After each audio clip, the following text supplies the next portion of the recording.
Hi, in this video, we're going to learn about how we can further control the value of I in for loops. We know that the value of I is counting from 0 to an ending value by ones, but can we alter this? Yeah. We can have even more control over the value of I by using more parameters. If we just put one value in for our range, Tracy will default to starting at 0 and counting by 1 up to that value. But if we want the values of I to be altered in another way, or start at a value other than 0, we can plug these numbers in. The first value we enter is the starting number, followed by the ending value, and then the step, or the amount to alter the number on each iteration. Let's take a look at an example using these extended parameters. This code is creating a loop where I starts at 10, goes up to 100, and increases by 10 each time. The value of I is controlling the radius of the circles being drawn.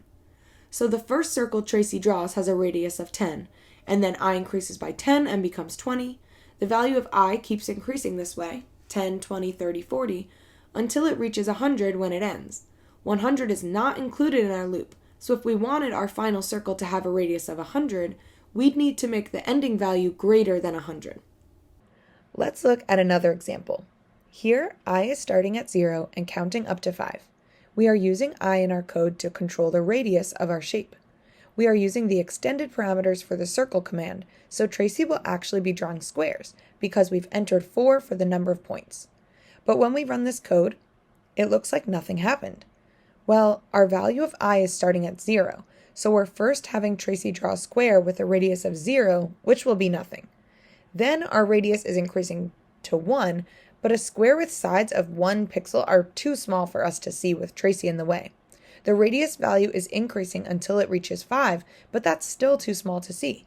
How can we change this code so she draws shapes we can see? Well, we have two options.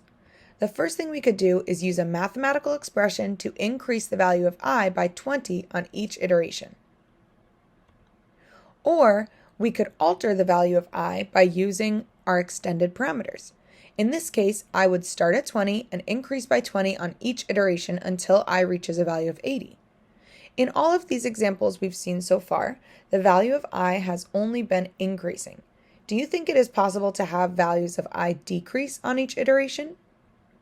To have I take on values that start at 80 and decrease by 20 on each iteration, we can use a negative value for the step. It is helpful to remember that if the starting value is greater than the ending value, the step value will be negative. In this lesson, we learned how to alter the value of I even further. Look back at the example we completed to help you solve the next set of Tracy challenges.